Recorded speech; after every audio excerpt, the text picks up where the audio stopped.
Good evening, everyone, and welcome to another installment of TED Excellence, the show where I find out what it's like to go to school again. Except I can't, because I can't physically fulfill the title. Anyway, we'll get to that in a moment. And I come to you live from Crater Valley on the moon with Dogcat Fox, a Pepperjack, and all of you. Good evening, everyone. Welcome again to Thursday. Terrifying Thursday. Yes, we return once again to the wonderful world of off-brand TED Talks for educating, and enlightenment. I call it mispronouncing words. There you go. Hope you're all doing well this evening. So tonight's topic, law school is hard. Try doing it while black. Well, I can't. So this will be an education. This will be an education. But before we get to that, who is joining me this evening on this beautiful Thursday evening for another episode of TED Excellence? Mr. Tickletrunk, modding for another stream, but I wanted to say hello.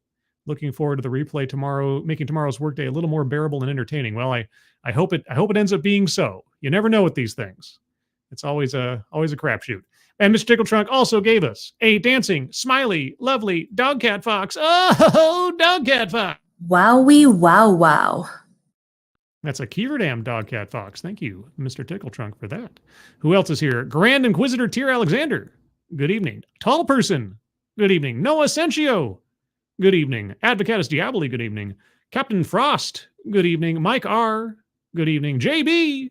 Good evening. Shell D. Good evening. Kiro Soldier, good evening. Who else is here? Somnambule Nation, good evening. Jamie Melquist, good evening. Chicago Mike, good evening. Nathan Willie, good evening. Jam, good evening. Derek LaRue, holy cats. Eric, as always, thank you so much for your generosity and support. That's very generous of you. Hope you're having a good evening, and I hope you enjoy the show. Thank you again. Shadowclaw, good evening. You're Ridiculous Lunatic. Good evening, Urcole Di Stefano. Good evening, Spoonie the Rebel. Good evening, 01 Portnoy. Good evening. Anybody else? Is everybody in? Oh, Dixie Rose. Good evening. Bridget. Good evening. Keldrig. Good evening. Denny Bennett. Good evening. Alan Thyler. Alan, thank you so much for the hiya, Dogcat Fox. Oh, Dogcat. Wowie, wow. That is a P-Dog Night, Dogcat Fox. Thank you so much, Alan. Hope you're doing well. C. Thomas. Good evening. Faithless. Good evening. Roger Reynolds. Good evening. Donkey Punch Bandit. Good evening. Robert Pincus. Good evening. Keeverdam. Good evening. And I think that's everybody I see. If I have missed you, if you're lurking, if you're in the future, good evening. All right. So yes, this week it was a toss-up between two different talks. It was this one or one dealing with trash bags and inclusion. And I was kind of like, I kind of flipped a coin in my head and came up with this one. So the trash bags and inclusion one, I might do next week, or I might do it as an ambush stream. Who knows? We'll see. But it's, I already made a thumbnail for it. I made thumbnails for both. And I was kind of like, which one do I want to do? Let's do this one. So we're doing this one. Law school is hard. Try doing it while black. I don't know. I can't. So I have only our speaker to rely upon. So with that, tonight's bingo card is bingo card C. C as in Suits, which was the winner of the poll on Twitter, X, to choose today's bingo card. If you'd like to follow along to participate in the poll for the weekly bingo card, follow me on Twitter, X, @scribe_light. Let's see a couple other things first before we begin. At the top of the chat box, guys, take a look at the fundraisers up there. There's a new one up there. I'd like you to take a look. Longtime viewer, supporter of the channel back in the Lords of the Night days and otherwise, James Colley. He has hit some life difficulties and is in need of some help. That's the first link there at the top of the chat box. So please take a look at that if you would. As well, take a look at the one for our friend Grisella, whose girlfriend recently unfortunately passed away, and they need some help with the funeral expenses. Maddie who was recently diagnosed with cancer and needs some help with deductibles, and Angry Illinoisian, who is having to operate on workers' comp, which is not providing everything that is needed. So please take a look at those if you have the opportunity. If you can donate, please do so. If you can't, that's fine. But if you can share those out on social media, that would be appreciated by everyone. All right. So with all of that, a couple more hellos, and then we'll get right into it. Sabian 187. Good evening. And I saw somebody else up here. I think Simon Willikins. Good evening. Just another guy. Good evening. I think that's everyone. Did I get everyone? I hope I did. But if I missed you again, I apologize. But let's move on to the wonderful world of law school. So this one clocks in at just under 17 minutes. Oh boy, I better get started. All right, so start off with a few seconds for a sound test. You guys tell me if you can hear it, and then we will proceed. It's a summer night in my mother's hometown of St. Louis. It's a summer night in her mother's hometown of St. Louis. Uh-oh, this is almost a family anecdote. I'll wait a second to make sure it is in its fullness a family anecdote, and then I'll circle the square. Advocast Diabli says, hear it. Sounds fine, says Derek LaRue. 5x5, says Kiro Silger. All right. And your mother's hometown of St. Louis. And? I'm 13. Okay. I remember this because one of my favorite movies at the time, Hairspray, is out. Hairspray. I remember Hairspray. Long time ago. All right. Well, anyway, I'm going to circle free space and childhood or family anecdote. Remember, that's bingo card C. Links to the bingo cards are in the description if you need them. So circling those two, free space and childhood or family anecdote. Which I watch at the hotel where my family and I are staying. Mm-hmm. On this night of our summer vacation, my parents invite some family over to visit us. Okay. We are laughing, catching up, just having a great time. And then? Then suddenly, last summer, Oh, sorry. This uniformed woman, the hotel manager, comes over to where we are sitting and says that this is a private space for guests of the club floor. She goes on to suggest that maybe we would be more comfortable in the hotel's lobby lounge. This woman in her perfectly crisp uniform tries to hide her surprise when my father, the more stoic of my two parents, calmly tells her that we are registered and paying guests of this exclusive floor. But the rest of the people coming there weren't. You said your family came to visit you. So you, your father, your mother were paying, but everybody else, however many there were, you don't tell us how many, weren't. So did I miss something about this story? Okay, what is the point of this story? I see people in the chat saying, anecdote that didn't happen. It's an anecdote that could have happened. I guess it just depends on how she decides to interpret it, or if I'm missing some kind of details.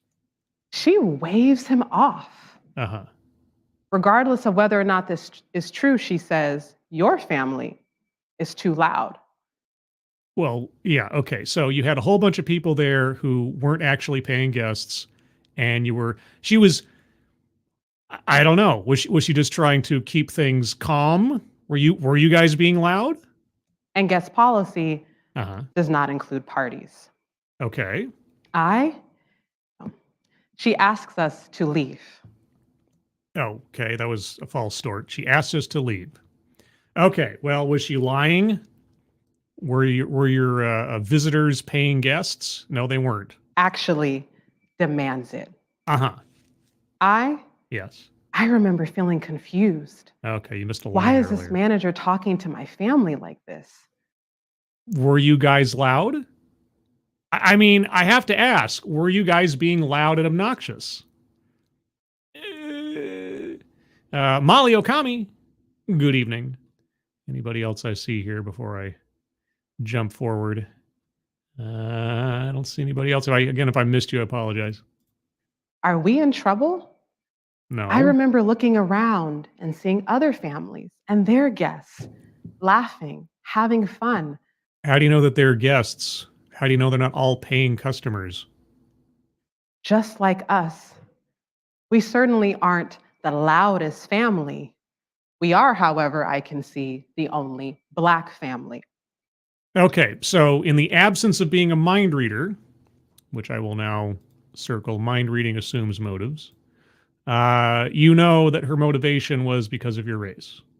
Okay. Heeding this white manager's stern directive. Uh-huh. Because their race is also very important. I at 13 start to get up to leave. Okay. But then I feel my mom's hand on my shoulder, Uh-huh. and I sit back down. Okay. What happens next shocks me. What does? And it becomes a foundational lesson that guides my life ever since. Okay. My parents, yes, they refuse to leave. Uh-huh. Politely, Uh-huh. but firmly. Okay. They say no, even though people are beginning to stare and whisper. Oh, is it because you guys are being loud and making a scene? I mean, how many? See, there's all these extra little details. Like, okay, but this is the foundationary story, right? This is the opening gambit. This is the thesis statement of the presentation. At the age of 13, our speaker experienced something that she has interpreted as unfair, unjust, racist discrimination. Okay, now, not being a mind reader myself or a time traveler, I have no idea why the manager did what she did. And we have only our speaker to go off of on the details of this story. But from her perspective, her and her family were unfairly singled out. Okay. And not only do they refuse to leave, they also report this well-dressed, racially insensitive manager to the hotel senior management team. Again, you have no idea that she was motivated by race. That is an assumption you are making. My parents offer the hotel some sound professional advice from their experiences as civil rights attorneys. Oh, they're civil rights attorneys. Oh, okay. Interesting. Thank you, C. Thomas. At this point, her community has brainwashed into thinking that anything but praise and carte blanche just means racism. This is her story, and I have a lot more questions than simply her word for it. But okay. But again, this is her presentation. The thesis statement is this is what happened, and she knows why the lady was doing what she was doing. There was no hotel policy about paid guests versus visitors. There was no policy about parties. There was no noise complaint. It was just racism. Okay. They tell them that they need to hire a consultant to provide racial sensitivity and awareness training to all their employees.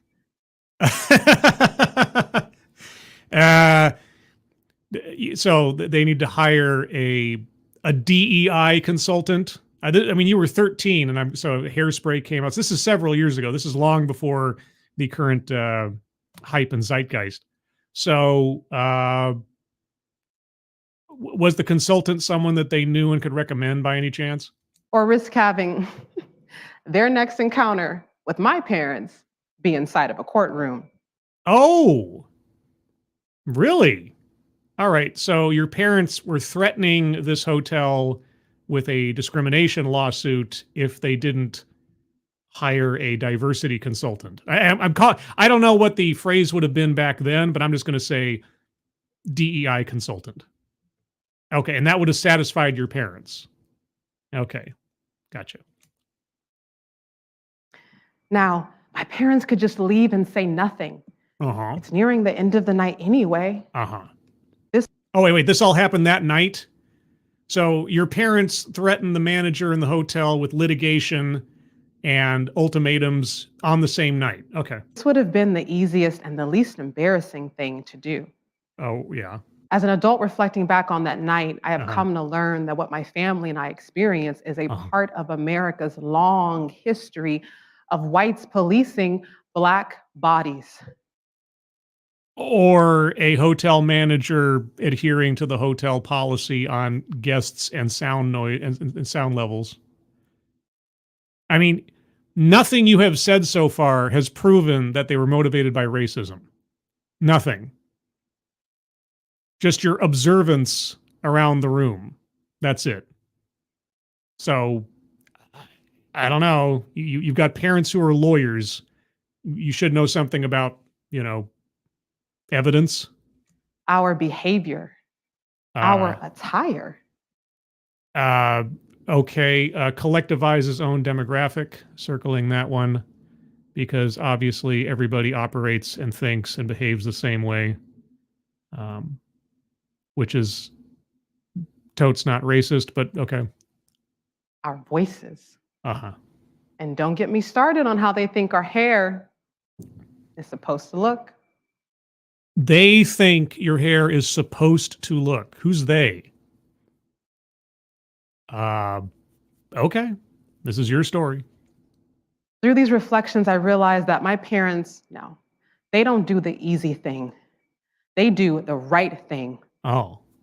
They model for me that standing up and speaking out are the only choices, even when it's hard.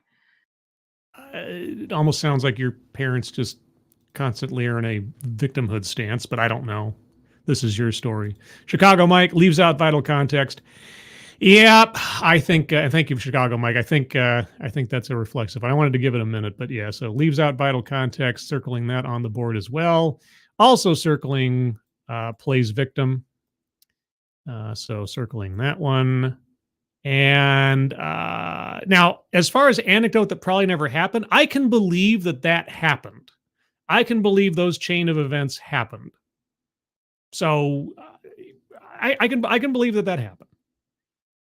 The motivations, the interpretations surrounding it obviously lean themselves into other squares that have been circled. So I'm going to leave that there for now. And unless you give us another anecdote that sounds too good to be true or something. So that's my rationale. If you have an argument otherwise, save it for the end of the show. I'll get to everybody else's ideas later.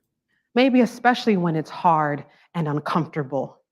Because the cost of not standing up, it's too high. Stepping into and not away from the difficult work of fighting for racial justice and equity is everyone's responsibility. Equity. Okay, well, diversity, equity, and or inclusion. We've already gotten our way there, especially with the consultant part. So circling that one. Boy, oh boy. We got a whole bunch of squares circled, and we're only quarter of the way into this thing. Uh-oh. Doing it even though it is stressful. Doing it even though it is exhausting. Doing it even though we shouldn't have to. Right. It's all that emotional labor. Yeah, I can tell. Yep. Doing it anyway. So someday we won't have to. I don't know. It seems to me that there's a whole contingent in this country and society, a whole ethos around perpetuating victimhood forever. Otherwise, you actually have to, take responsibility for your own actions. I mean, if you're always a victim, then you're never responsible.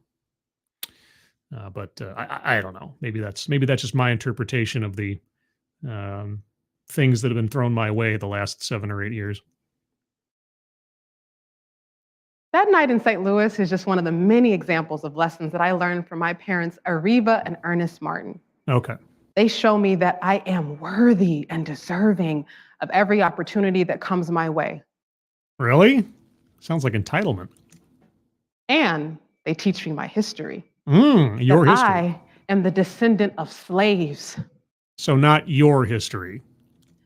That I come from a long line of hardworking, resilient, proud men and women who endured the atrocities of slavery, Reconstruction, Jim Crow laws, and segregation, and current assaults on our history. It is my duty to pass these lessons on to others. Oh, it's your duty. Wow, that's very, very stunning and brave. I'm going to circle white supremacy because either in reference or implication, we've had that a couple times now. Now, see, this intentionality about how to raise a strong Black woman starts before I am even born. Oh. Some of you at the beginning at this talk may have looked twice at the screen as seeing Michael than seeing me. No, there's girls named Michael out there. I forget what her name was. Wasn't she like a actress on Dynasty or something at a first name Michael?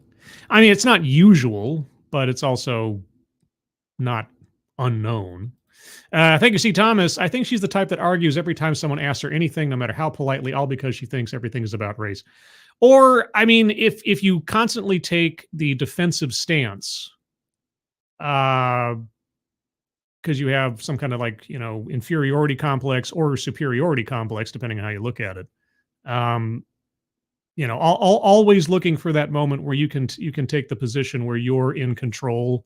You have the superior moral or ethical standing compared to somebody else.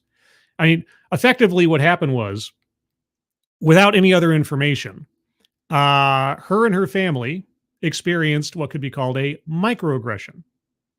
Right, something that someone does that they decided to interpret as inherently racist, and decide to then hold this person to account for racism in the absence of any other evidence, and then take the victimhood position, and then we're going to sue you and this, that, and the other, because we couldn't possibly be in the wrong. We couldn't possibly just have violated hotel rules or made too much noise or whatever. No. Everybody else is wrong. We're correct. Or the hotel manager was a total racist. I don't know. And neither does our speaker, but okay. Is it a typo? Is it really Michaela? No, maybe I'm just a rare individual who have seen and met women named Michael before. I also met a guy named Michelle once. His parents were French, or he was French. I forget. Either way, yeah, that doesn't shock me. But apparently, it's very important to you. Nope. Oh. My parents purposely picked this name for me to stand out and challenge people's assumptions. So wait. They named you the way they did as a point of activism? Great. Thank you, Chicago Mike. The Waltons, Michael Learned. That's what it was. Yeah, there's been a couple of actresses or famous people who are women who are named Michael. Again, not usual, but not unheard of. All right. So, yeah, your parents decided to name you something that, in general terms, not completely, but in general terms, runs counter to your gender in order to make a statement. They use the naming of you as a prop. Okay. I mean, everybody takes pride in different things, I guess. As first-generation college graduates, my parents worked their butts off after law school. Well, good. Most new lawyers have to, unless you've got like nepotism or something. To give their own children opportunities they never have. Same thing with my parents. You have no idea. Well, I've talked about it before. My parents and their families did not come from advantageous backgrounds. They were all working individuals, blue collar, etc. Fought in or served in the different wars. And yeah, my sister and I, as compared to what our parents had to deal with, and certainly their parents, far better off. But that is what parents are supposed to do. Ideally, parents are supposed to set up a life for their children that is more advantageous than the one that they had, hopefully. So good for your parents. Opportunities traditionally only available to affluent white kids. Mm-hmm. So I play tennis. Uh-huh. I didn't play tennis. I study classical piano. I didn't study classical piano. I travel abroad. I never traveled. My parents couldn't afford traveling abroad, and so we didn't. So congratulations. I guess it helps having parents who are both lawyers. And I even go to a Montessori school until I am 10. Okay.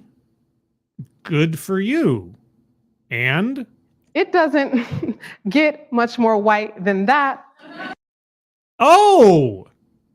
Oh! So you experienced white privilege? Are you regretful about your upbringing now? Are you now cynical about the opportunities that your parents provided you? What was that? You played tennis, you traveled abroad, you learned piano, you went to a Montessori school, and are you angry? And that's the point. I didn't go to a Montessori school or classical piano. That's the point. Okay, what is the point? They want me to feel comfortable in traditionally white spaces. Really? That was their intent. They want you to feel comfortable in traditionally white spaces. That doesn't seem to align with your opening story, but okay. To never feel less than. Never feel less than, but to always feel like you're a victim? I'm getting mixed messages here. Are you guys getting mixed messages? Because I sure am. Thank you again, C. Thomas. Privilege while accusing us of privilege. Yeah, it's interesting contrast. I'm going to wait and see if she actually uses the word, but I'm more than happy to circle it by the end of this if she doesn't. Okay, continue. To believe in my ability to compete at the highest level. Well, no, you don't believe in your ability to compete at the highest level because you're constantly victimized and minimized by society and, white supremacy and everything else. So you believe there are inherent barriers because of your skin and there are inherent door unlocks for other people because of their skin, right? And I did, and I do. Great. Were you waiting for applause? But they also make sure that I grew up with a strong community of Black role models. Why? Why not just role models of admirable people, regardless of their race? Thank you, Funtime Bats, and good evening. Dang, she stole Scribe's white privilege. Can't get more black than that. I know. It's like I didn't go skiing every weekend, and my family didn't have a whole bunch of money and lived fairly, financially conservative lifestyles because those were the backgrounds my parents came from. So yeah, I didn't Montessori school, but isn't that private school or something? I don't know much about Montessori school, except there's a Montessori school up the street from me. And I just assume it's some kind of like private school for preschoolers or something. I know very little about it. But yeah, tennis lessons and classical piano and trips abroad. Nope. Wasn't part of my upbringing, but anyway, Q Continuum. Good evening. And I'm sure I missed a couple of them. Meh. Good evening. Anybody else in the check your logic? Good evening. All right, let's keep going. My parents' friends are other doctors, lawyers, entrepreneurs, and elected officials. Mm-hmm. They share my parents' values, and they become a part of my village. Wow. However, are these all of your Black role models? However, did they achieve such heights in society with all of the things preventing them? At the many holiday parties that we host at my childhood home in Los Angeles, California, I can vouch from one conversation about the impact of the 1994 crime bill on Black families to the lack of representation of Black coaches in the NFL. Wow. I am also versed, at least in a cursory fashion, with many different topics too. What was that supposed to mean? Or a lighter topic, like a new exhibit at the Getty. Yeah, well, I'll give you this. I don't really attend art museums all that often at the Getty because I guess I'm just not that way, and B, it's kind of outside my pay grade. Looking back, it's hard to remember if I'm aware of just how unique this childhood is. Not until much later that I realized just how unusual this situation is and how one day I will need to use everything I learned from my parents and village. Unusual how? I mean, given your parents' presumed tax bracket, why is that unusual? Now, fast forward to that day. Which day? It's my first semester of law school at the prestigious Columbia University. Really? Okay. You understand that so far the major component of this whole thing has been class and not race, right? Woo woo. Woo woo. Grand Inquisitor Tyr Alexander, I hate blacks with wealth claiming to be oppressed. Well, see, you can say that, right? I'm not a fan of anybody who has been, let's say, blessed with a financial freedom that most people couldn't possibly imagine for themselves, and then claim that somehow they're being tortured or held down or something, right? You get those hashtag activists drinking their Starbucks and using their iPhone to complain about the world or how their lives are so terrible or whatever. Yeah, I'm not big on that. Not big on that. Have some notion of how fortunate you are. Right? I mean, some people are demonstrably and observably in a bad way, and not through any fault of their own, just circumstance. Whether it's a health issue, a financial issue, lightning from the sky kind of thing, whatever, you know. But I'm fully aware because, you know, she talks about knowing one's history. I know the history of my immediate family. I know the history of observing my parents growing up and listening to the stories about my grandparents. And I have more than a bit of an understanding about just how fortunate I am and my sister is, and both of us, as a result of my parents and my grandparents' wise decisions and hard labor. And not because anybody handed them anything, but because they worked for it. My father did not come from any kind of privileged background. You see the photographs of my father's family. They were not living high on the hog, as it were. And my mother's parents, my grandmother survived the Dust Bowl, and my grandfather was in World War II, and then he went to aerospace. He ended up at NASA after his experiences in the war and aeronautics. But he worked. They earned every penny they had. So when I hear somebody who has never known want talking about it, and talking about it as though they're somehow a victim because of the mystic chords of genetic memory, I just, not so much. Thank you so much, Brett-eyed Stoka. I got notified of the stream about to happen, got distracted, yet it didn't notify me of it currently happening. My apologies, Mr. Rep. You don't have to apologize. This is YouTube. This is YouTube now with their metering notifications on different things for different people, even if you're subscribed to the channel. This is apparently why it is so important now that I beg that you hit the like button. And if you're watching this in the future or decide to otherwise, leave a comment, because the engagement and the evidence that people are paying attention to this apparently also has to do with notifying people who are subscribed to the channel. So if you haven't already hit the like button, please do. If you haven't already subscribed to the channel, please do. I appreciate it. And so will everybody else, apparently. So thank you, Brett. Thank you, Stoka. Appreciate it. Okay, I don't know what's going on in the chat. Okay, that's why we have mods.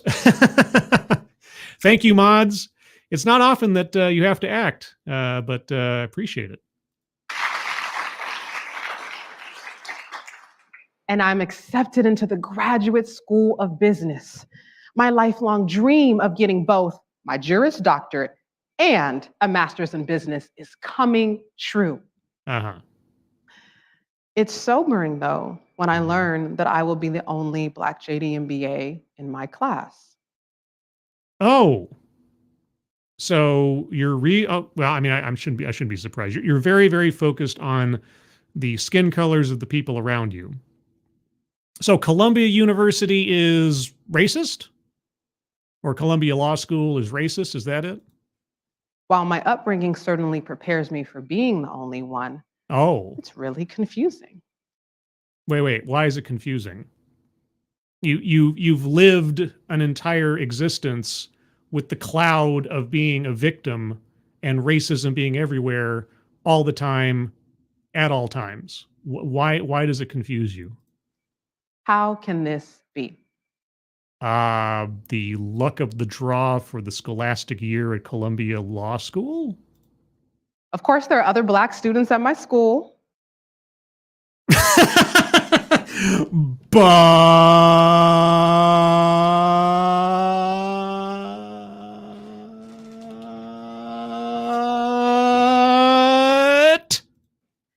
And while I have and love my white friends,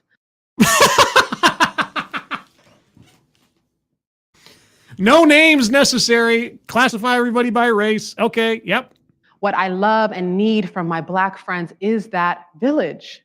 Oh, right, because you can't operate without people with your same skill.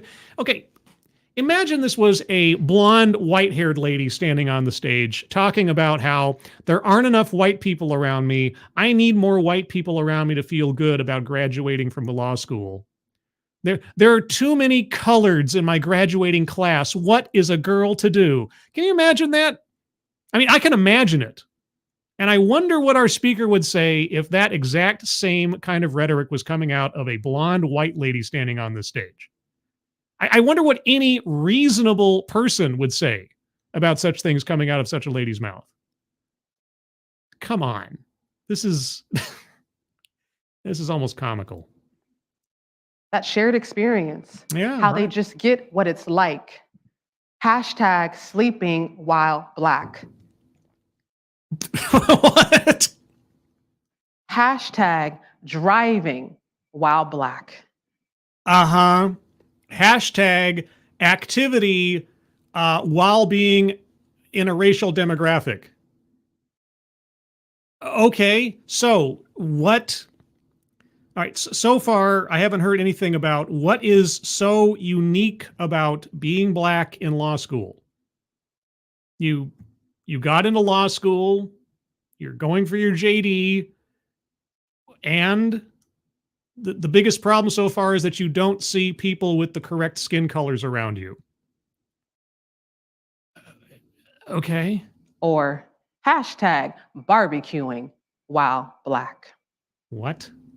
Now, in our post-George Floyd world, I am not expecting to be targeted at my own school. In our post-George Floyd world, I'm not expecting... but... Especially when we're supposed to be so racially woke. Yeah, well, here's the thing. Racially woke means racist. I don't know if you know that. It's an unfortunate truth, an inconvenient truth, perhaps, that wokeness, racial identitarianism promoted by wokeness is just racism. That's all it is. Thank you, Mighty Balzac. Avoid Morningside Park and you might live to graduate. Oh, boy. Thank you, Mighty Balzac. Appreciate it. Yeah, no, you got it wrong. Wokeism is not the cure to racism. It's the opposite. It perpetuates it. You're going to be a lawyer, or you are a lawyer, right? Okay.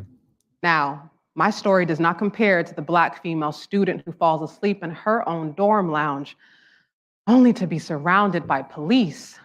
But what happens next cuts me deep. Okay. We're getting to, okay, here we go. This is the next anecdote. Let's get on with this. Thank you, Keldrig. It's so absurd to me that these people treat George Floyd like Jesus Christ. I mean, for whatever else the man was, the advent of his death was certainly a flashpoint. You can't deny the historical significance of what people chose to do with his death in order to push for quote unquote change.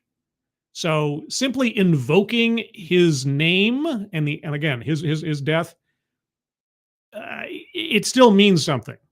How people choose to use it, that's the big question. But yes, talking about George Floyd as though he was some kind of great martyr or something still boggles my mind. But this is the world we live in. So anyway, all right. So you were not surrounded by police in a school library. I don't know what she's referencing that there. I assume she's referencing some story that took place, but I don't have it at the forefront of my mind. So maybe that was the sleeping while black hashtag. I don't know that one, but okay. Anyway, she's not had that happen, but here we go. This is the big event. The first semester of law school, which is known as the hardest year. Okay. I'm studying away in the library, like I'm supposed to. Right. When a blonde female classmate suddenly approaches. Was she white? I'm thinking she's going to ask me something school related. Instead, she says, "Your typing is disturbing me." Not even a hello. Okay, so she comes up and maybe she's a nitpicker or a worrywart or something, but okay, your typing is disturbing me. Okay, so you're typing too loud for her taste. Okay. She immediately follows up with, "You need to go find somewhere else to work." Okay, so it's a noise complaint. All right. C. Thomas, thank you again. We can only hope this is the plateau of her career.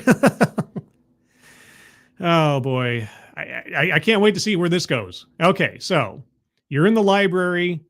Again, we get to a noise complaint. Like, at the hotel, too noisy. Okay, so you're typing. The typing is irritating to this lady. And?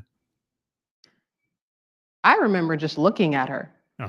I need to move because my typing is disturbing her. Doesn't it make a lot more sense if she moves? I am struck silent by the sense of entitlement. You're struck by the sense of entitlement. So consideration for the other people trying to study in the library doesn't even occur to you? You couldn't accommodate somebody else? Okay. All right. Finally, I say, no, I will not move. Maybe. It's a public library. It's not your library.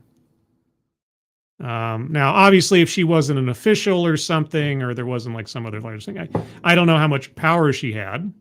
And I don't know what tone of voice she used when she made this request. So maybe she was being a jerk about it. But okay, so. And? Finally, I say, no, I will not move. Maybe you go find somewhere else to work if it's really bothering you. I say this as nicely as I can. Sure. When they go low, we go high. Is that what that was? Going high? You couldn't have found some kind of compromise like, oh, sorry, I'll try to type quieter or something. Or, yeah, I guess I hit the keys too hard. Trying to find a middle ground. Okay. But she's not having any of that. You're being really selfish, she says, and huffs off. Again, there was room for compromise that neither party decided to approach. Like she said, could you type quieter? It's bothering me. And something else, but okay. I can hear her mumbling unrepeatable insults under her breath. You can? Well, it is a library, so I guess it's quiet enough. Okay. What? I try to return back to work, but I can't focus. I am now aware of all the other noises around me. I thought you grew up to be strong and aware and everything else. Why does this bother you so much? Even if she said something completely insulting under her breath as she walked away, which, okay, sure. Why not? Even if I believe that to be the case. You're a grown woman in university. You've gone through all of this. You have all this racial battle scars that have toughened you up over the years. So what? People eating. People talking in non-library voices. Oh, okay. So what? Their behavior is bad, so you're entitled to be bad then? Okay. I can only imagine where this is going. Thank you again, C. Thomas. I'm going to assume her stories are fictional now. Again, I can believe the story happened. Right? I mean, she didn't say the lady came up and, yelled at her and then spewed a bunch of racial epithets at her in the middle of the library and then stormed off and nothing happened to this lady and everything else. I could believe that interaction happened. It's all about the interpretation. Someone being annoyed with something that you're doing, she is now interpreting as being targeted or singled out because of her race. Not because of her actions, not because of her behavior. Even if her behavior was completely benign, right? Even if it was just a pet peeve territory thing and the lady could have just rolled her eyes, stuck her headphones in her ears, and gotten on with her day. Even if it was something petty, it has to be racist? And yes, God forbid, people typing. So, okay, what does this have to do with race? You predicated your story with the story of, at least by implication, a girl in a library being surrounded by police, I think she said, on the basis of her being black. That's what I'm getting from that, not explained anecdote. Okay, but your experience is a blonde-haired, I'm assuming, white girl asked you to keep your typing down and move, maybe, and you didn't, and she walked away. And? Just as I return back to work, I'm interrupted yet again. This time by a staff member. Oh, okay. She says we have a complaint and we're going to need you to leave. Oh, just like that? Okay. She says this with no emotion. Uh-huh. I can feel the heat of humiliation quickly turning into anger. Did this classmate really just report me? Maybe so. I finally say no. I will not move. I have done nothing wrong. Uh-huh. Okay. Thank you, Maladjusted Quest. She's going to claim the other girl called the cops on her. I don't know. I mean, it's so far we've had, could you move somewhere else? You're typing too loud. Now we have staff member coming up and saying, we have a complaint. We need you to leave. That seems a bit overmuch. I guess it depends on what the complaint is, but I don't know. Okay, so now you've been asked to leave and you say no. Okay. The same staff member now says, I may receive a violation. I don't know how Columbia Law Library works, so okay. Now this is hard. And it's uncomfortable. But as if my mom's hand is on my shoulder once again, I repeat, I will not leave. I have every right to be here. So does everybody else. And if you're causing a scene or a problem, they have the right to ask you to leave. I mean, it's a library. They're the officials in charge, but okay. So you couldn't compromise with the lady. You couldn't negotiate where you'd say, oh, I'll type quieter or something. Okay. All right. And she eventually walks away. I wish that I could tell you that the story ends here, but it doesn't. Okay. About an hour later, the same classmate returns and escalates things. Oh, she escalated things? She escalated things. Okay. Let's call her Sharon. Okay, let's call her Sharon. Oh, okay. Okay. I think she pushes things because she's so surprised that I don't submit to her demand. Oh, more mind reading. Okay. Sharon walks up to the table directly in front of mine where her friends are sitting. They're her friends, huh? Okay. And starts openly talking about me. I'm again aghast. Are you really? Because this sounds like some high school Mean Girls stuff, which, given the way that college maturity rates are going these days, I could completely believe, honestly. But I'm not surprised because society supports and allows this egregious behavior. This egregious behavior. Okay. Wait, what's egregious? All right. I see two immature semi-adults here. You've got Sharon, I'll go along with it, why not, who is a bit petty and oversensitive and a bit of a brat. And you've got our speaker, who is an obstinate, entitled princess. I think maybe you've got two very similar people at loggerheads, but maybe that's just me. Thank you again, C. Thomas. Now we're in Reddit territory. I mean, I'm still waiting for the other shoe to drop on this one. Also, Ebony Williams, good evening. At first, the story seemed a bit plausible. Now it sounds like BS. Yeah, she's working her way into another square being circled. Let's let her keep going. I say, I think you're targeting me. Yeah, because you were typing too loud. At least by her standards. Whether or not you were by any normal person's standards, whether this lady was just completely oversensitive, who knows? Yes, you were being targeted because of your actions. Okay, you've given us no other evidence for anything else as to why she was paying attention to you.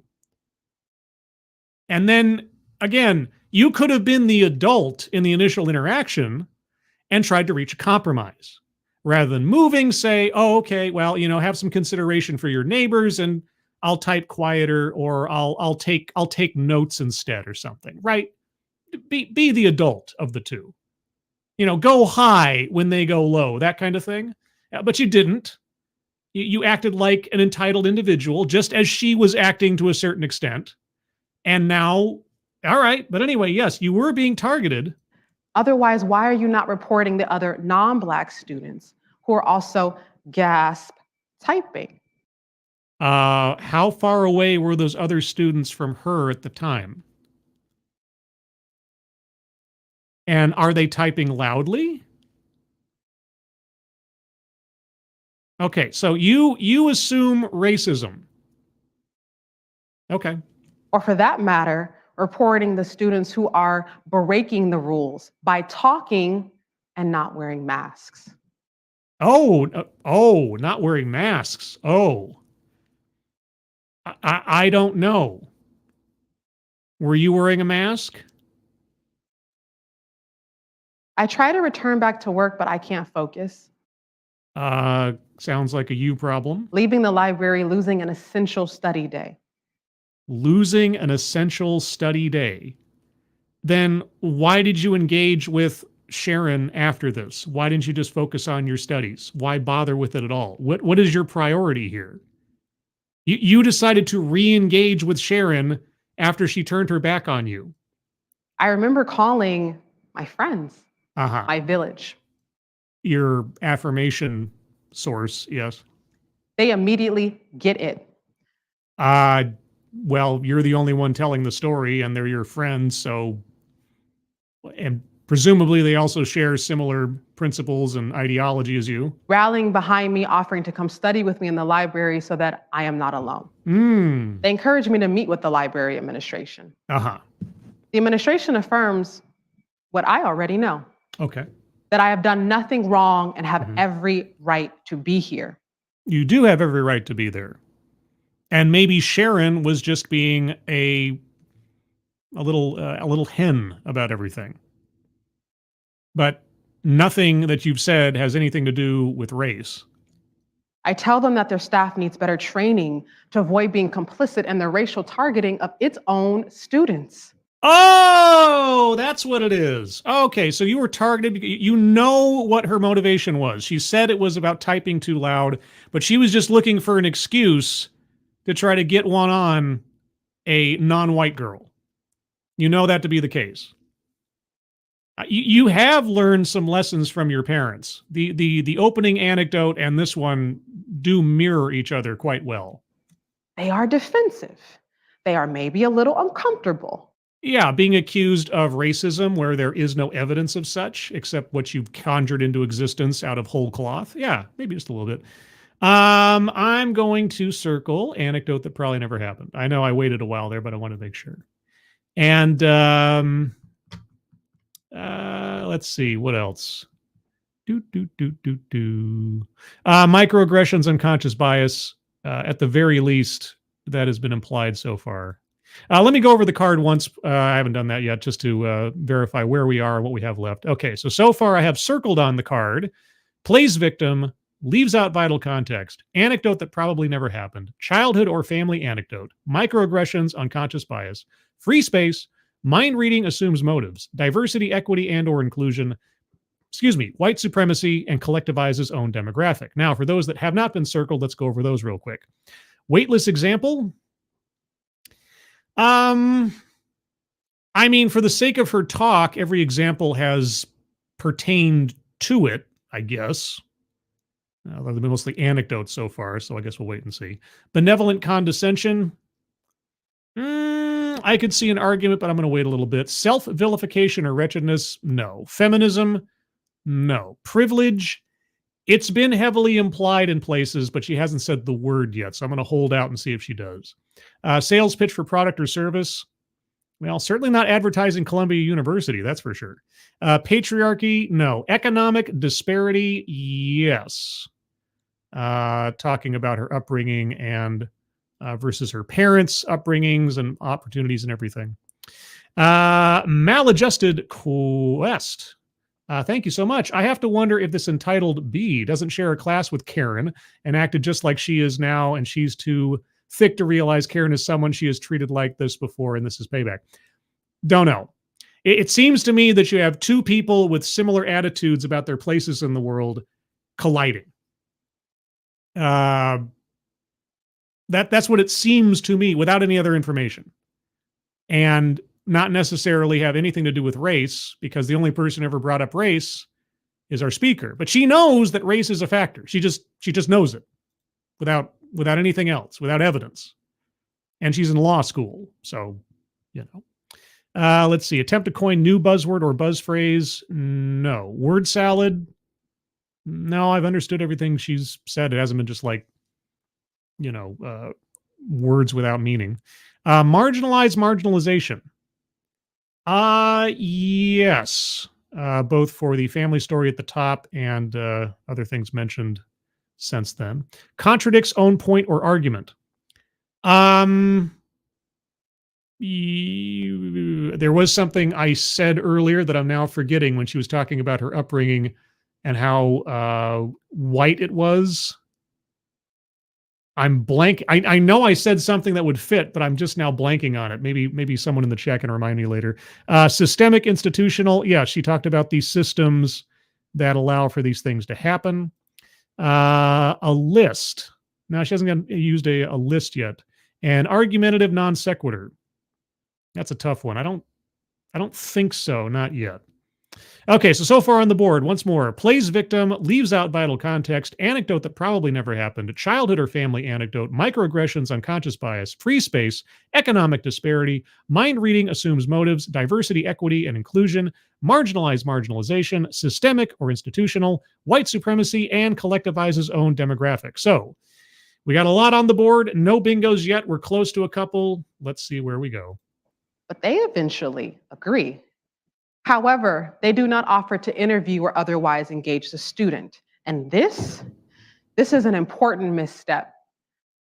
Oh, the student who didn't do anything overtly racist in the course of that entire interaction?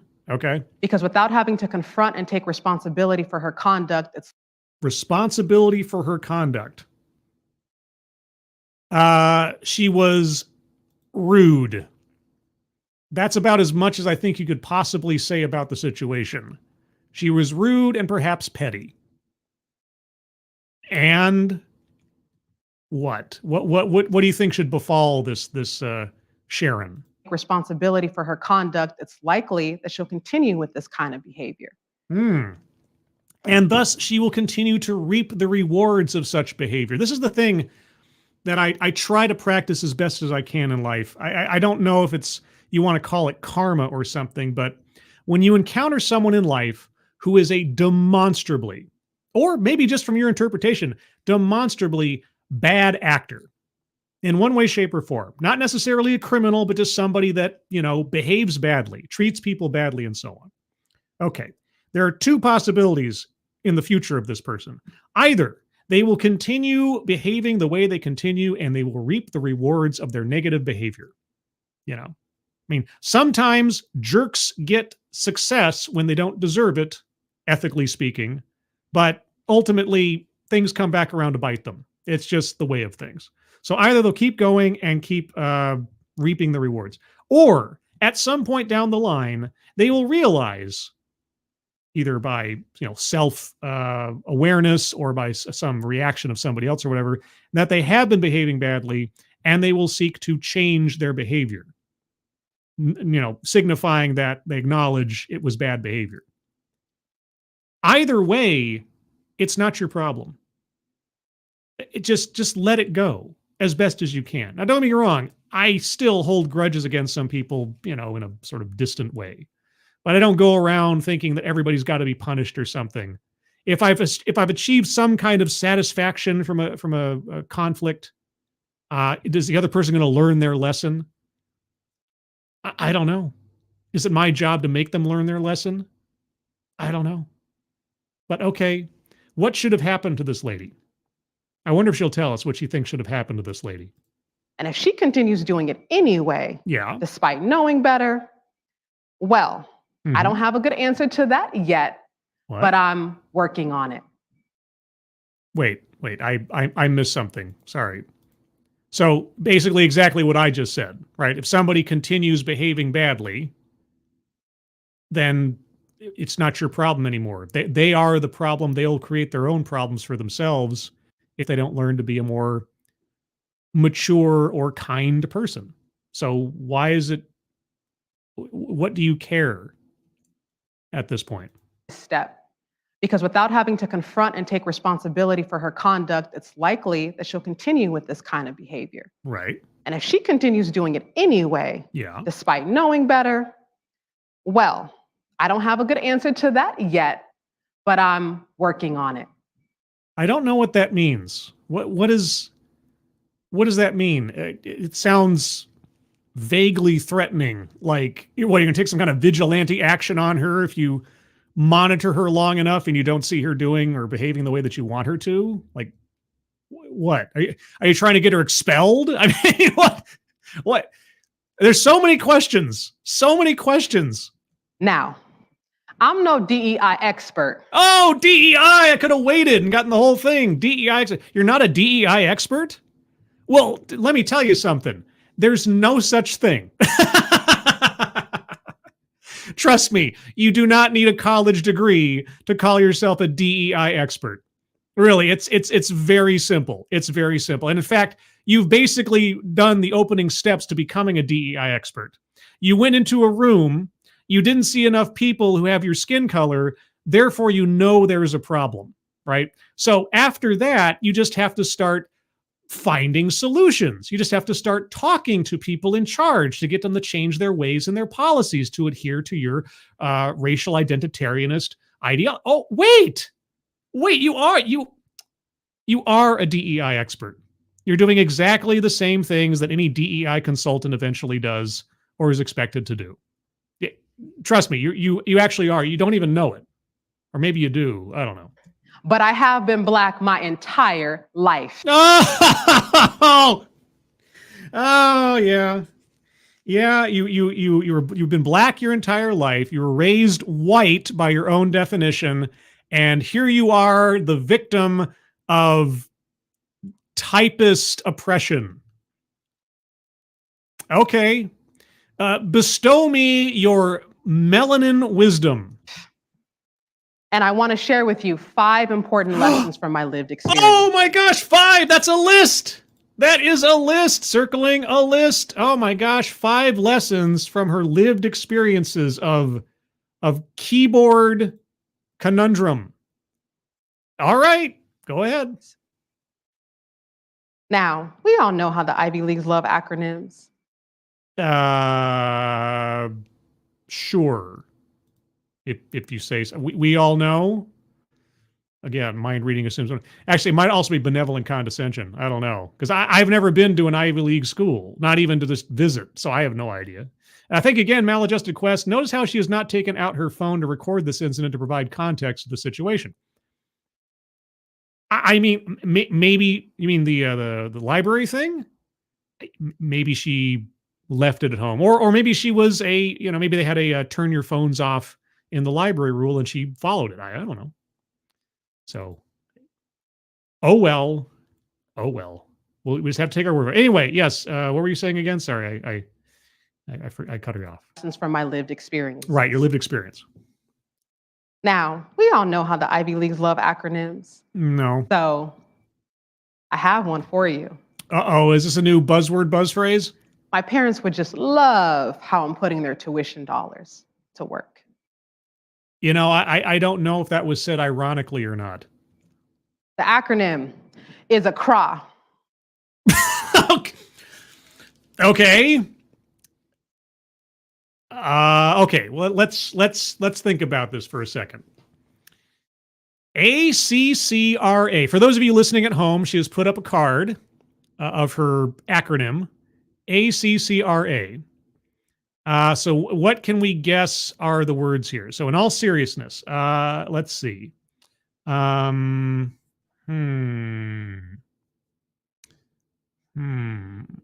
No, you know what? I need at least a starter to know the theme of this. So we need to get at least the first letter, and then we can guess on the final four. All right. ACCRA. And yes, this is the same spelling as the capital city of Ghana.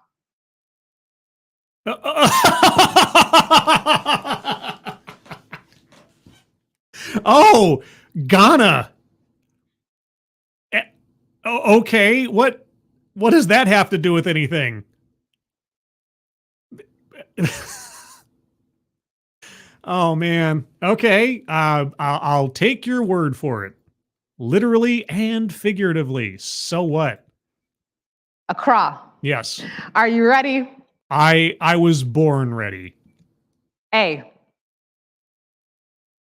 Get ahead of it. Oh, so it's not actually an acronym. That's not okay. Yeah, I can't guess now. If it's going to be phrases and things, it could be anything. Get ahead of it.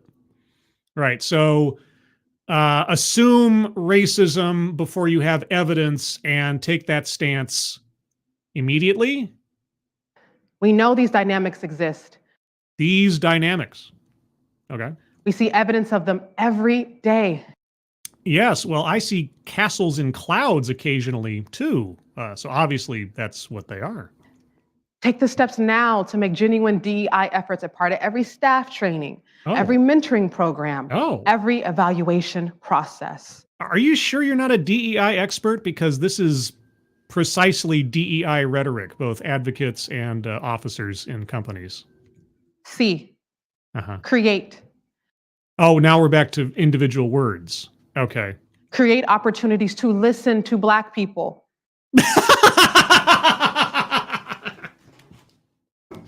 Create opportunities to listen to just because they're Black? What am I to assume to know about someone on the basis of their skin color? Please tell me how I can be a better racist. This means safe spaces where both parties in an incident can follow formalized protocols to discuss and learn. So affinity groups or struggle sessions. Is that what this is? Is this the urge to speak over and explain and instead work on truly listening? Oh, okay. So defer to someone on the basis of their skin color. Okay. You may feel uncomfortable. By sidewise being accused of racism? Yeah, I might feel uncomfortable in that situation, yeah. You may feel defensive and want to deny the reality. Deny the reality, not the accusation without demonstrable evidence, the reality. Okay, all right. Don't. Okay, don't. The next C. Check yourself. Before you wreck yourself? Oh, sorry.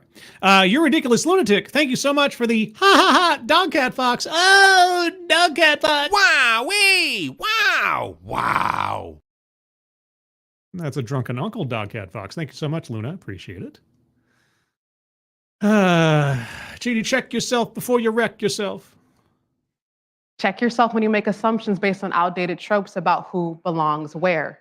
Oh, you mean like assuming any white person talking to you or saying anything sideways to you is doing it because they're racist? That kind of thing?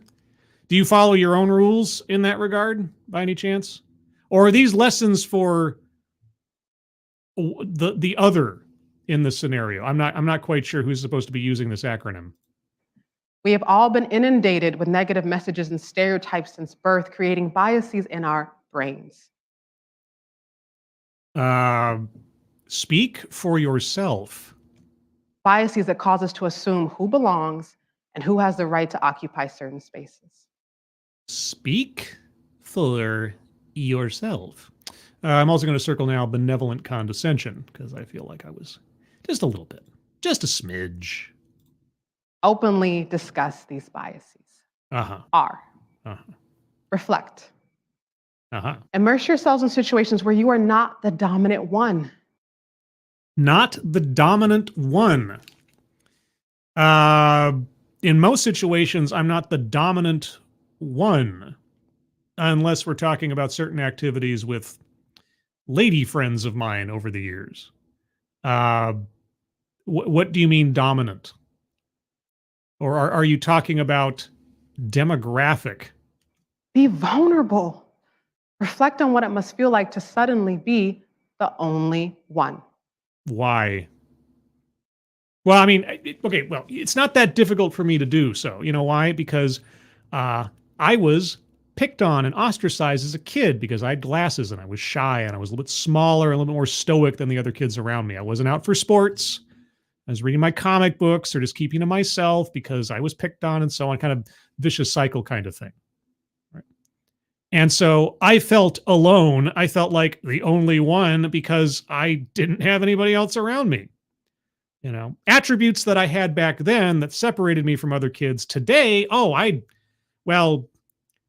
Given the circumstances of social justice and woke culture and everything else, I don't know that I would actually end up more healthy as a result of how things have changed. I think maybe if I had grown up in the early 2000s, the single digits, the aughts, as it were, that probably would have been the sweet spot for the interests I had when I was a kid versus society or the kids around me at large. That probably would have been the best place. But oh well. Either way, I know what that's like. But here's the thing. I grew up. And, you know, that's not to say I haven't felt like the only one in the room sometimes in a crowd full of people, that kind of deal. I've been depressed. I've had anxiety. I've had wallflower syndrome, sure. But those are things that I don't try to dwell on any more than I have to. So, yeah, I don't imagine myself persistently as a victim or assume to think that someone else is a victim or alone or feeling some kind of psychological way because of their skin color. But maybe that's just me.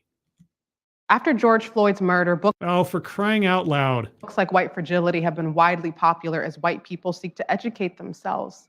Yes, Robin DiAngelo has made bank off of white guilt. But here's the thing, White Fragility was a big deal long before George Floyd. I have videos on my channel, speeches and other little tidbits from Robin DiAngelo that took place long before George Floyd. White Fragility as a book was very popular. It was the pre-how to be anti-racist. So, yeah, it got a resurgence after George Floyd, and you're advertising her book now. So I'm going to... Oh, is she advertising it? Or is she going to denigrate it? Let's see. I'm not sure if I'm doing sales pitch for product or service or not. This is a good start. Okay, yeah, sales pitch for product or service. All right. Yeah, so, White Fragility is a good start for white people to educate themselves.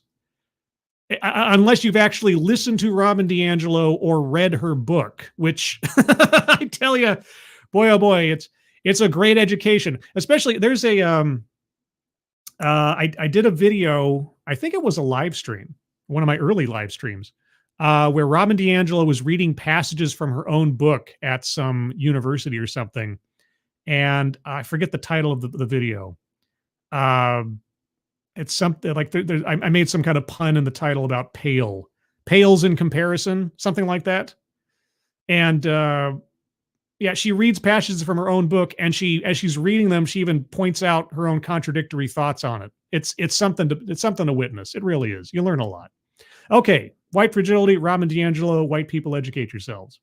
But reading one book is not enough. Oh, what else must I do? So I want to challenge you. So you're talking to white people now.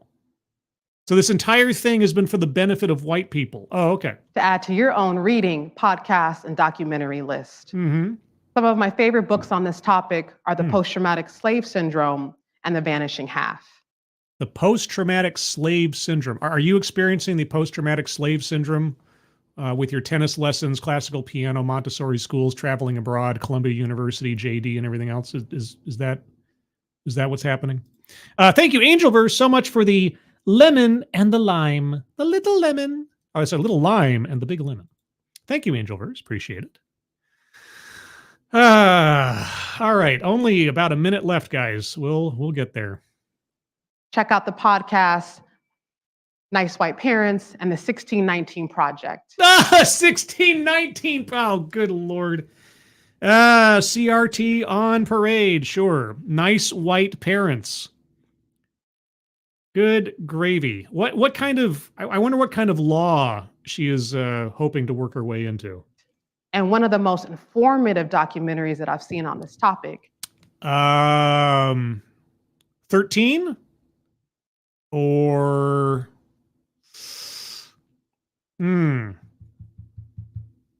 I don't know. There's so many. It's 13. Oh, I was right. Yes. When was the last time anybody brought up 13? Oh man. Oh yeah. Yeah. What is the basis of the title of the movie 13? Anybody know?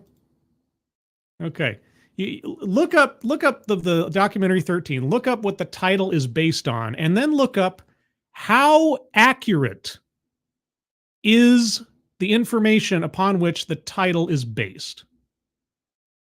Tell me that it hasn't been disproved up the wazoo since then. But oh no, that documentary. Oh yeah, no, it's good, guys. It's real good. Ebony Williams, thank you so much for the. Oh, it's lemon and lime again, and holding him up like it's Lion King. There's like a whole story going on here. Like Lemon and Lime were playing with each other. Like Lemon was giving Lime a little gift, and then Lemon is lifting up Lime like a triumphant little child. Thank you, Ebony. Appreciate it. Insert your own story into that. 13. Yes, tell me about 13. Are you going to tell us what 13 means? The final A. No, of course not. Act. I think acting is a big part of this, yes. Be a champion in your own community. My own community. Be willing to take a stand for what's right.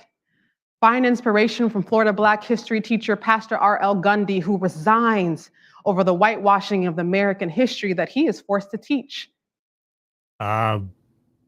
Okay. Act. Because it can't just be Black people taking these kinds of bold stands against what is wrong and a lie. Your family was noisy at a hotel and had people there who were not paying guests. You were typing too loud in a library. Everything about race was presumed, accused, and projected. That's all I've heard so far. Stepping into and not away from the difficult work for fighting for racial justice and equity is everyone's responsibility. Is it? Well, I was told that, it really shouldn't be people of color's responsibility to do X, Y, Z, PDQ, etc. I've been told that several times. I don't know. Sorry, 1 second here. I'm typing too loud. Moving on. Doing it even though it is stressful. Doing it even though it is exhausting. Doing it even though we shouldn't have to. Doing it anyway, so someday you, me, and all of us won't have to. Thank you. Woohoo! Woohoo! All right. Well, there you go. That is what we have, our presentation.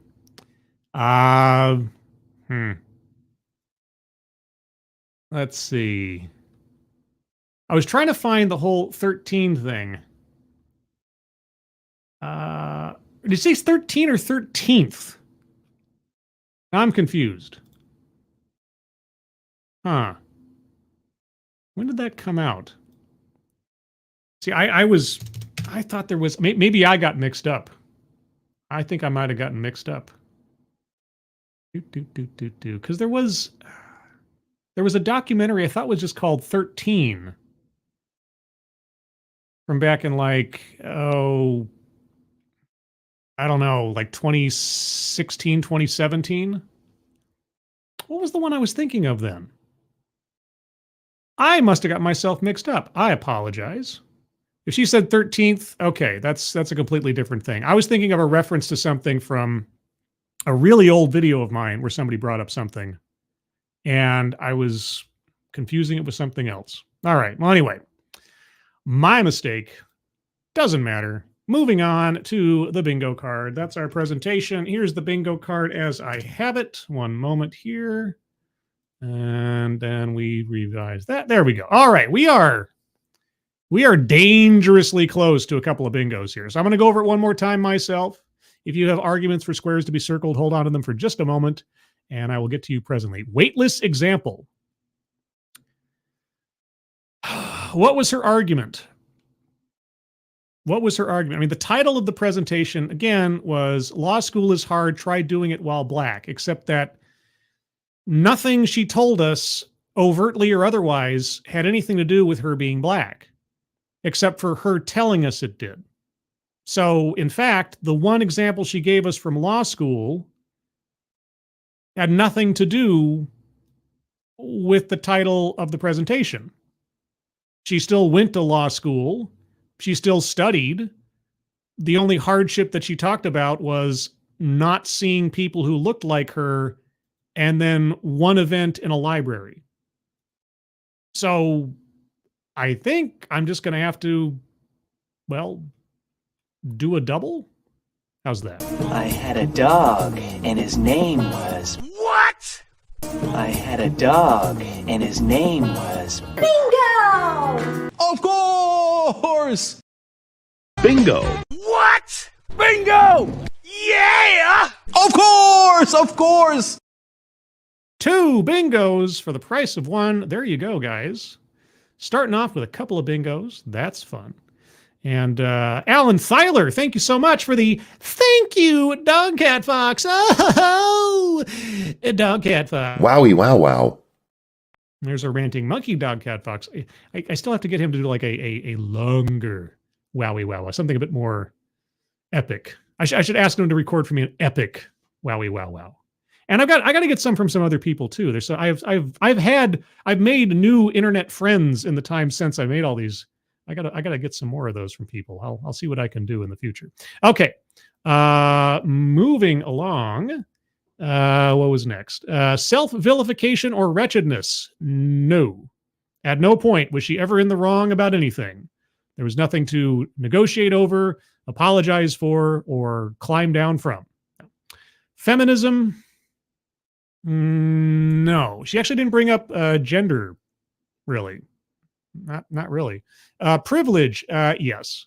Either by implication or just by comparison and contrasting, certainly. Privilege was certainly a part of that, that dynamic. Thank you, Poker Pierce. What was his name again? Whose name? Did I miss something? What, Ranting Monkey? Who? Clarify for me, Poker. Who are we talking about? Who have I just forgotten in the last 10 seconds or something? It has been known to happen as my brain is adjusted. Let's see. What was next? Patriarchy. No. I don't think so. No. Now, she didn't talk about males or anything. Again, she didn't really focus on gender as a dynamic so much. So, let's see. Attempt to coin new buzzword or buzz phrase. Yeah, she made up her own acronym and made it the name of the capital city of Ghana. Oh, she had to work pretty hard for that first letter, though, to put A into it at the beginning in the middle of a phrase. Okay, word salad. No. I can't think of a time in the course of the presentation where I was just completely bewildered and she just said words for the sake of saying words. So, no. I'm open to arguments otherwise, but I can't think of anything. Contradicts own point or argument. Yeah, she talked again. I remember now. It was she was talking about how marginalized and victimized and everything, but then she lived a life of absolute privilege herself, and yet seemed to just kind of hand wave that aspect of her upbringing away and wanted to really attach herself to hardships that she'd never actually experienced, even more so than your average Joe. But somehow she's still fighting the good fight, etc., and so forth.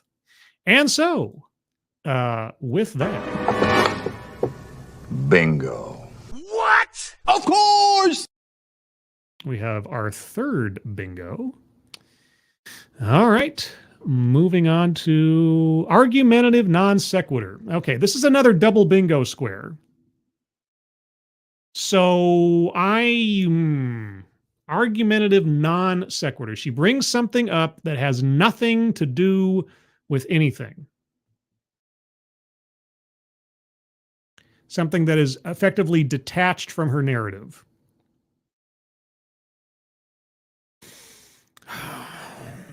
I'm trying to think if there was something. I mean, everything related in some way, shape, or form back to I am a victim, perpetual victim, and white people need to act better. That was the theme of it. So was there anything that was completely detached?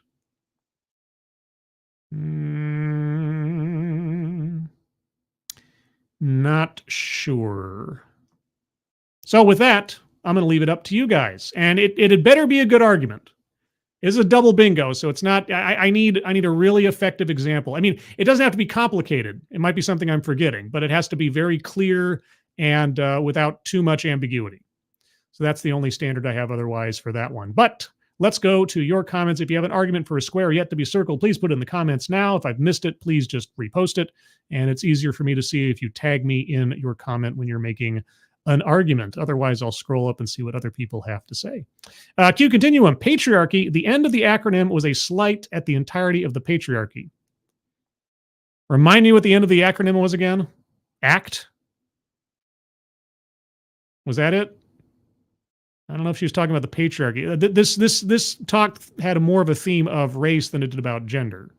So, not sure about that one. Let's see. Advocate Staley. She was making comparison to the sleeping incident that happened at Yale. That would be leaves out vital context. It was still an incident that, at least as far as I can understand it, was someone was singled out because of their race, which does feed into her narrative. So mentioning it but not explaining it doesn't make it a non sequitur. It just means it makes it not explained. Tier Alexander, her upbringing and all the stuff she could do to thank her parents is an argument of non sequitur.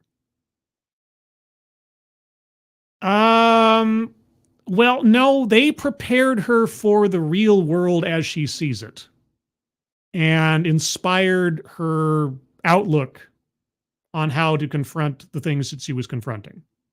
So it wasn't detached. It did work to explain her outlook and her later behavior, because the story at the beginning with her parents at the hotel very clearly matches her story about the library and her actions afterwards and so on. So there's a connection there. It's not a non sequitur. Argument of non sequitur of Mr. E. Using provably false narratives like 1619, George Kirby, and all the other bullshit is a non-starter simply because it's wrong. No, because 1619 and so on play off of the inherent victimhood narrative, etc. Again, I know I'm being really stingy here, but you really got to give me something in the talk that was detached, that she brings up, that was supposed to have some kind of big meaning, but she never comes back to. Now, the implication of the hashtag events and everything else, again, just by the words in the hashtags, feed into her overall narrative. So they are, if not well explained, they're not non sequiturs. Unless somebody wants to argue against my definition there, which I'm happy to take on. Matt, her whole victimhood narrative is a non sequitur because nothing of substance ever happened. Okay, that's getting a bit meta. I don't know. That's a bit high level.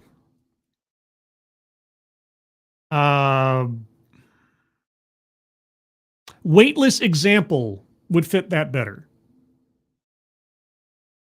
Advocast Diablo, she stayed on point. There were no non sequiturs. That is also a possibility. That's why it's making it difficult, because everything she brought up, every story, example, or admittedly sidewise mention of something in the course of the talk, fed into the narrative and the theme of victimhood, perpetual systemic racism, and so on. So we might be out of luck. But again, I'm open to somebody having an example otherwise. Corey Suzuki, what was the deal with Accra, though? That was her advice to white people and or black people as to how to combat racist stereotypes and impulses and things. Which was, again, her solution to the narrative she was providing, dealing with the inherent victimhood, etc. So it did fit into the overall thing. And also came to, of course, the same point where she, based on her skin color, has knowledge and wisdom that is not attainable or possessed by people who do not have her skin color. So it reverses and plays along with the whole, skin color determines quality of thought or ways of dealing with the world and so on. Meg, getting confronted about typing and concluding it's racism is non sequitur to me. That's mind reading assumes motives. We're talking about, in the course of her presentation, for the nature of the argument she's making, that she brings something up as though it means something and is important, but never revisits it and otherwise is not connected to the talk. Like if she had, I don't know, like in the course of the talk, she started talking about January 6th, right? And she says it and brings it up and doesn't go any further into it and then just moves on. That could be a non sequitur. Like, what does that have to do with this? Right? That would be an argumentative non sequitur. If she made put some sort of weight behind just mentioning that, but then never followed it up and it didn't have anything connected to any of her other examples. There you go. So I can't think of an instance where she brought up a subject, an event, an anecdote, a book, or anything that wasn't feeding into the overall narrative of her talk. Let's see. Are race and gender superiority not part of the patriarchy? She didn't get specific enough. If she had said, if she had said, in my graduating class, I was the only person of color, and I was surrounded by white men, or something like that, then I could be convinced to circle patriarchy. But she didn't really lean into the whole gender supremacy thing. She just focused specifically on white supremacy and black oppression.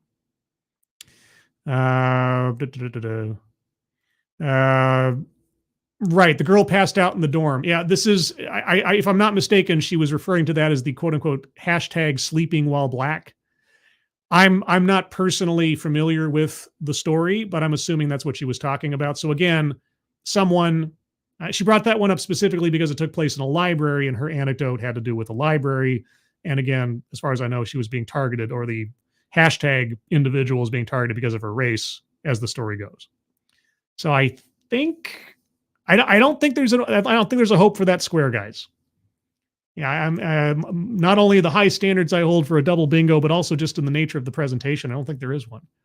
Yeah, so self-vilification, no. Feminism, Yeah, it was never really about gender or anything. Patriarchy, no. Word salad. I think that's it. I think we're just going to have to do with 3 bingos.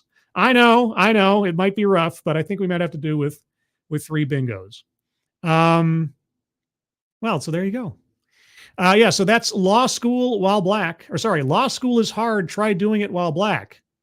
And the worst experience she could come up with was a relatively immature spat in a library over typing volume.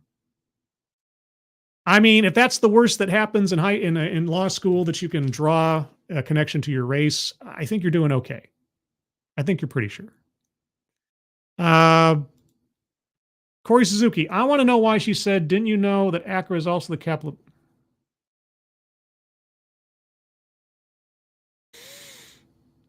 Oh, that's right. God, does that... was that an argument? Was that part of her argument, though? I mean, I was just about, should I circle the square for that? No, wait. Was that just a coincidence? Well, I mean, she had to really, bend over backwards to make that acronym that word. Yeah, I don't. She didn't make it part of the argument. That was just showing off. I think that was just, if you didn't know.